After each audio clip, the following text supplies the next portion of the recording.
Buenas, nosotros somos el grupo número 4 y les estaremos hablando acerca de las pandemias virales y el peligro de una guerra bacteriológica.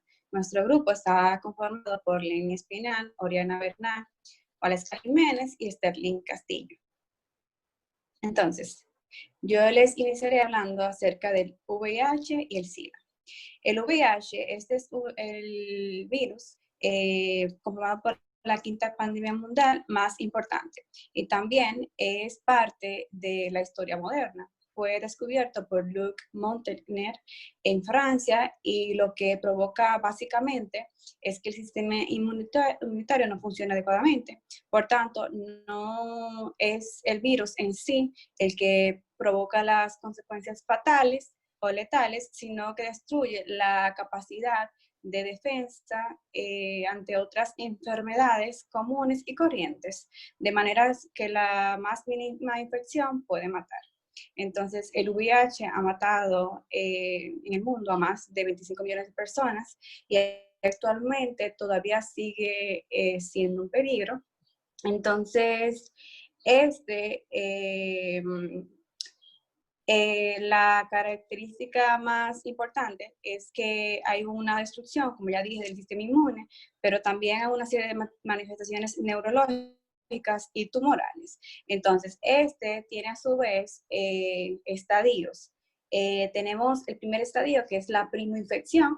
En esta, tras la entrada del virus al organismo, se disemina a través de los órganos linfoides y del sistema nervioso. En esta etapa, o sea, de primoinfección, que tiene un periodo de ventana de 4 a 12 semanas, no es posible detectar los anticuerpos específicos frente al VIH, pero sí existe una actividad citotóxica que sugiere que la respuesta celular es más precoz e importante, en el que el control inicial de la replicación viral, que la síntesis de anticuerpos puede estar presente. Entonces, la segunda, o el segundo estadio, se llama la forma asintomática, y esta es crónica.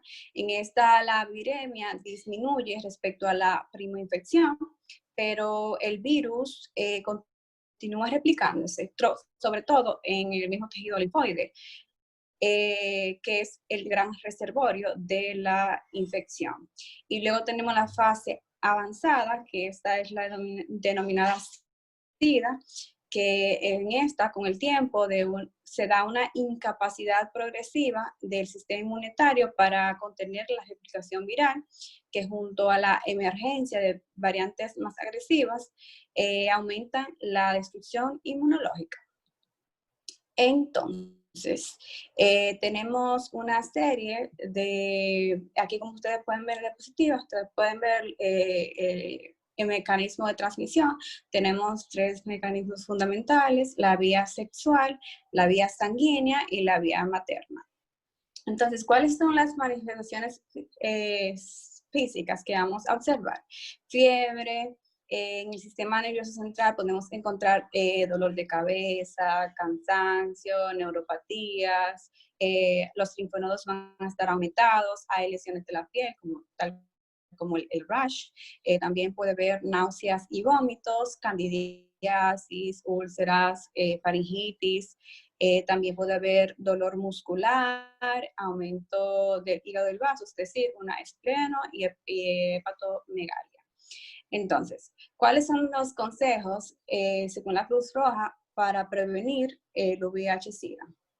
Primero, se debe impedir que los fluidos corporales, tales como el semen, las secreciones vaginales, la sangre y leche materna, estén en contacto con las vías de entrada del organismo. Es decir, la boca, la vagina, el pene, el recto y las heridas profundas. Segundo, mantener relaciones sexuales sin penetración o en exclusiva con una pareja no infectada para evitar la transmisión por la vía sexual. Tercero, para el resto de las relaciones sexuales, utilizar siempre preservativos. Cuarto, si se va a utilizar lubricantes, entonces se debe de comprobar o de verificar que estos sean solubles al agua. Quinto, no se puede utilizar el mismo preservativo, masculino o femenino. Sexto, los espermicidas no protegen de la infección del VIH, o sea que hay que tenerlo en cuenta. Séptimo, no debe compartirse nunca ningún material para el consumo de drogas, por ejemplo, las jeringas, las cucharas, etc. Octavo, se debe utilizar utilizar los utensilios de higiene personal, solamente una persona, o sea, el dueño de esos utensilios, como el cepillo de dientes, las cuchillas de afeitar, etc. Noveno, si debes de prestar los primeros auxilios, debemos de lavarnos las manos antes e inmediatamente después, y si es posible utilizar guantes de látex. Y décimo, si estás expuesto al virus accidentalmente, se debe de acudir a urgencia en cuanto antes, debido a que existe un tratamiento que se debe administrar antes de las 72 horas, o mejor, o sea, es mucho mejor administrar durante las primeras 6 horas, ya que esta puede disminuir el riesgo de desarrollar la enfermedad. Entonces, ¿cuál es el tratamiento? El tratamiento son los antirretrovirales. Aquí el mecanismo es que como el VIH es un virus que ataca y destruye las células CD4 del sistema inmunitario, que son las que combaten las infecciones, esos medicamentos antirretrovirales van a impedir que el virus se replique. Entonces, la meta principal de este tratamiento es reducir la carga viral a una concentración indetectable. Al menos la concentración del VIH en el cuerpo, el sistema inmunitario tiene más posibilidad de recuperarse. También se reduce el riesgo de la transmisión del virus. Y aunque todavía existe una mínima concentración del VIH, entonces el sistema inmunitario sí es capaz de combatir las infecciones y ciertos tipos de cáncer relacionados a este virus. Entonces, ya pasando a otro tenor, tenemos el COVID-19. El COVID-19, esta es la pandemia formada en una enfermedad por el coronavirus 2019-2020 que nos está azotando hoy en día, derivada de la enfermedad coronavirus iniciada en el 2019. Esta provoca un síndrome respiratorio agudo grave, o sea, el SARS-CoV-2. Se identificó por primera vez en diciembre de 2019 en la ciudad de Wuhan, que es la capital de la provincia de Hubei en China. Entonces, al reportarse casos, al reportarse casos en personas infectadas por un tipo de neumonía desconocida. La mayoría de los individuos afectados tenían vinculación con un trabajo, o sea, ellos eran trabajadores del mercado mayorista de mariscos del sur de China de Wuhan. La OMS la reconoció como una pandemia global el 11 de marzo del año en curso. Hasta el 16 de julio de 2020 se ha informado de más de 13.6 millones de casos de la enfermedad en 218 países y territorios del mundo. Entonces, el virus se transmite generalmente de persona a persona a través de las microgotas de saliva, conocidas como microgotas de Fluch, que se emiten al hablar. Entonces, estornudar, toser o expirar. Entonces, esta se difunde principalmente cuando las personas están en contacto cercano, pero también se puede difundir al tocar ya sea una superficie contaminada o llevarse las manos contaminadas a la cara o a las mucosas. El periodo de incubación suele ser de unos 5 días, pero puede variar de 2 a 14 días. Entonces, los síntomas más comunes son la fiebre, tos seca y dificultades respiratorias, pero también los casos más graves podemos ver una fiebre alta, neumonía, dificultad respiratoria. Todo depende de la enfermedad concomitante que tenga ese paciente o una patología de base. Entonces, Aquí, como ustedes pueden ver en el cuadro, están los signos y síntomas, la forma de contagio que ya les dije, también no utilizar mascarillas y la forma de prevención que está lavarse las manos constantemente durante 20 segundos, mantener una distancia de 2 metros de una persona a otra y utilizar las mascarillas, que es vital e importante. Hola, mi nombre es Lenny Espinal y en el día de hoy les hablaré sobre los virus H1N1, los virus H2N2 y por último el virus H3N2. Comenzaremos hablando sobre el virus H1N1 o también conocido como la influenza porcina. Esta es una infección de la nariz, garganta y los pulmones. La pandemia de la influenza de 1918 fue la más grave de la historia reciente. Fue causada por este virus entre los genes de origen aviar. Si bien no hay consenso universal respecto a dónde se originó el virus, pero se propagó a nivel mundial entre 1918 y 1919. En Estados Unidos se detectó por primera vez durante la primavera en el 1918 entre el personal militar. Se calcula que alrededor de 500 millones de personas o un tercio de la población mundial se infectó con este virus y la tasa de mortalidad fue la más alta entre menores de 5 años y de 20 a 40 años y mayores de 65 años. Pero hay algo que caracterizó exclusivamente esta pandemia y es que una población sana, o sea, la mayoría de la población sana o grupo etario de 20 a 40 años fueron los más afectados. El virus H2 o N2, también conocida como la gripe asiática, en febrero de 1957 fue un virus que apareció en Asia desencadenando una pandemia, la cual fue llamada la influencia asiática.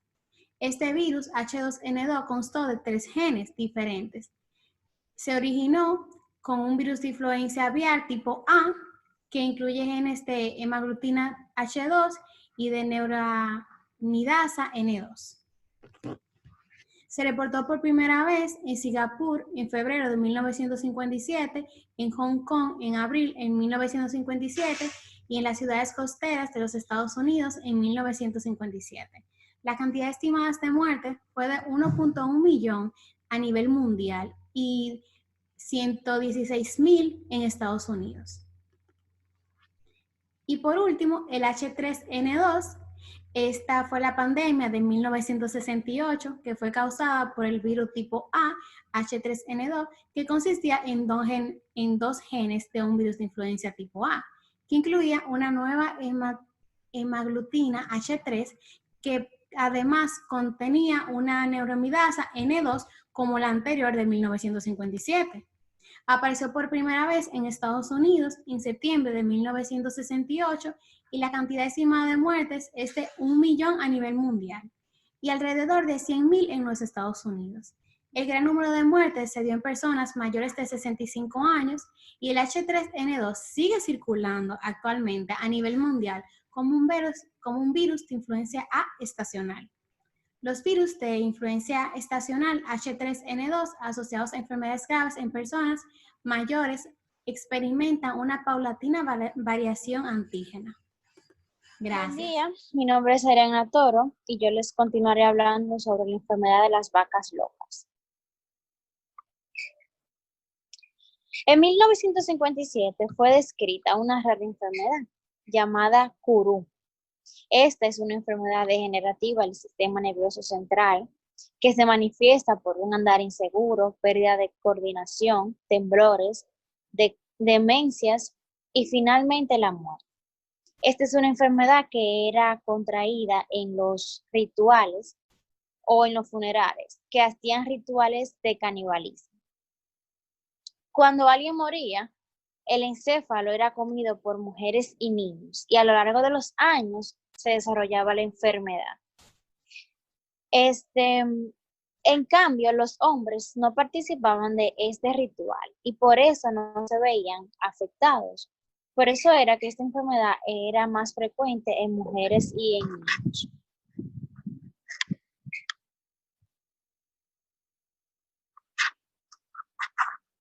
Ébola.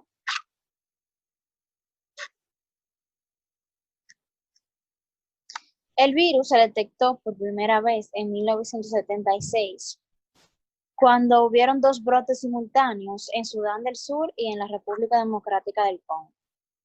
El brote de ébola de 2014 y 2016 en África Occidental fue mayor y más extenso que el que fue descrito en 1976. En este hubo más casos y más muertes que en los 2 antiguos brotes vistos. Además, se extendió por diferentes países, como en Guinea, y después se propagó a zonas fronterizas de la Sierra Leona y de Liberia.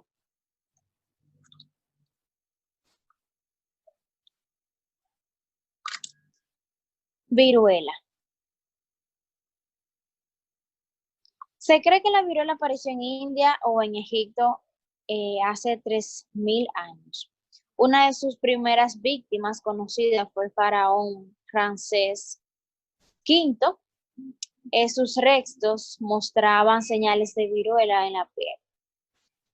La enfermedad se expandió por Asia, por África y por Europa debido a las rutas del comercio que existían, llegando así a la América en el siglo XVI y causando el 90% de las muertes durante la colonización. Cabe decir que la viruela fue uno de los causantes de la desaparición de los aztecas. Se cree que la viruela causó la muerte de 60 millones de personas en Europa en el siglo XVIII. Y en el siglo XX acabó con unos 300 millones de personas en todo el mundo. Muy buenos días, queridos compañeros, estimado doctor. Mi nombre es Cualesca Jiménez y les seguiré hablando sobre las pandemias virales que ocurrieron en aquellos años. Pero actualmente estamos pasando por una que ha devastado la República Dominicana y a nivel mundial. Bueno, voy a citarle algunas pandemias que ocurrieron en aquellos años. El sarampión. Las primeras descripciones acerca del sarampión datan del siglo VI a.C., pero no fue hasta el siglo IX cuando se hizo una verdadera descripción de la enfermedad, diferenciándola de la viruela. A lo largo de la historia se ha ido sucediendo textos que ponen de manifiesto a las diferentes epidemias.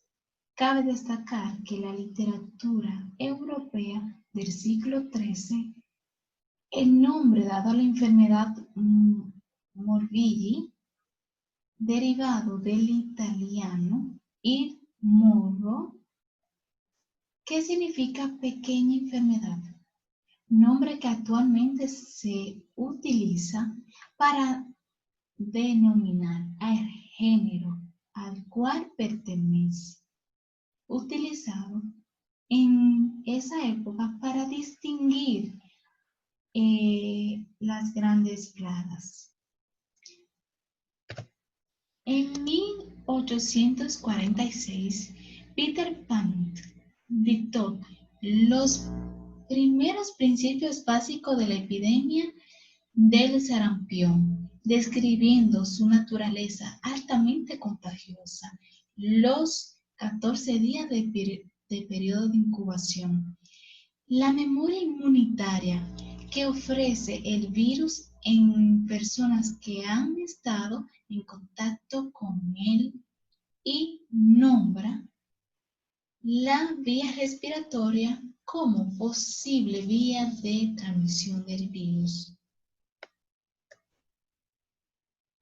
Más tarde, en 1908, von Viken realizó contribuciones en el conocimiento de la inmunidad e hipersensibilidad, estableciendo por primera vez las bases teóricas y patogénicas del exantema del sarampión.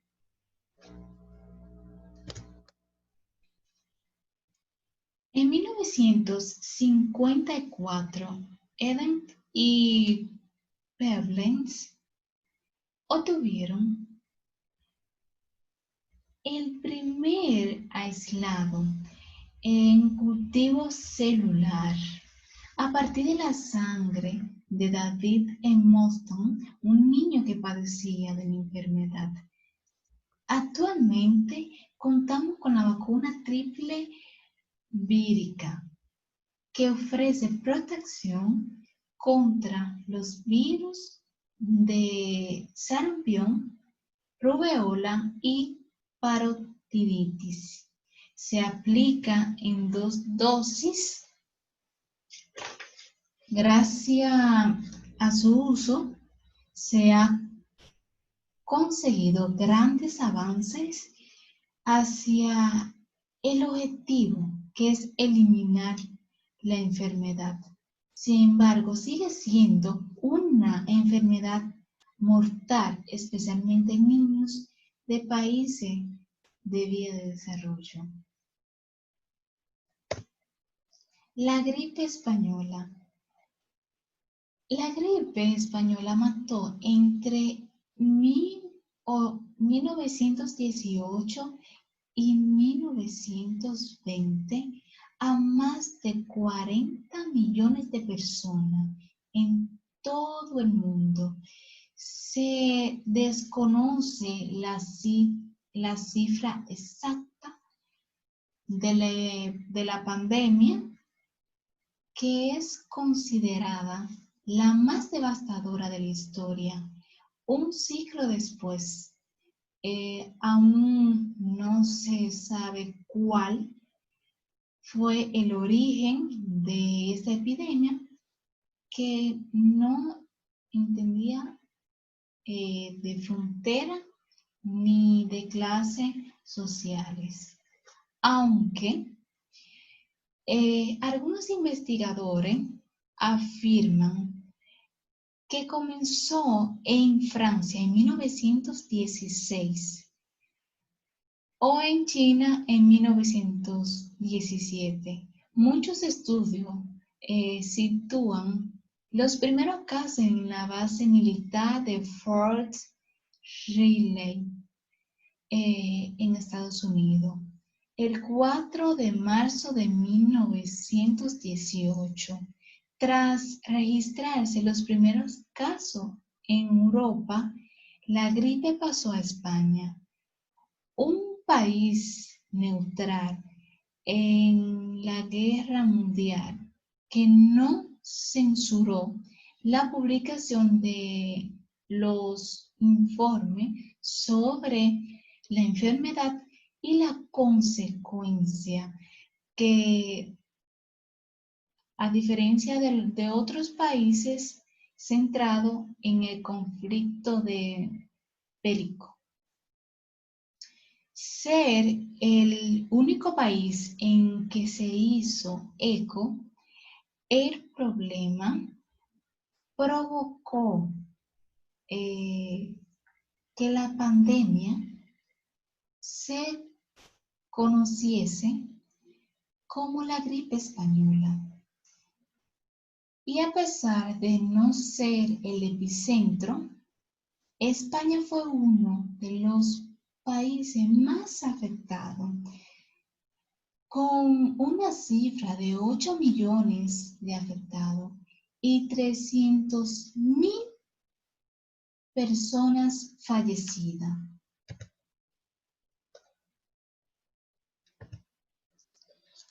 La plaga de Justiniano fue una epidemia que afectó al Imperio Romano del Oriente o Imperio Bizantino y otras partes de Europa, Asia y África. Desde el año 540 541 al 543,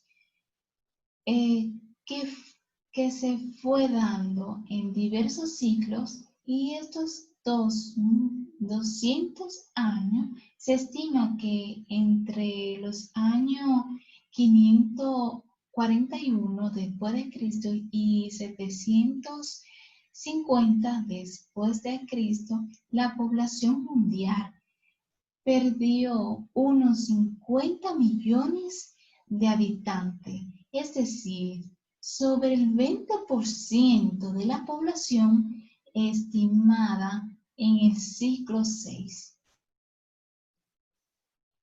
Se produjeron varios brotes en varias fases.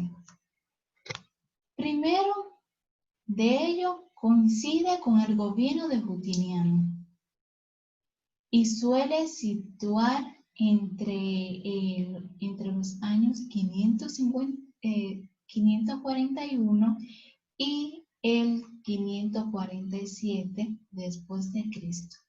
El segundo tuvo lugar entre los años 558 y 561 después de Cristo, con el emperador todavía en el trono.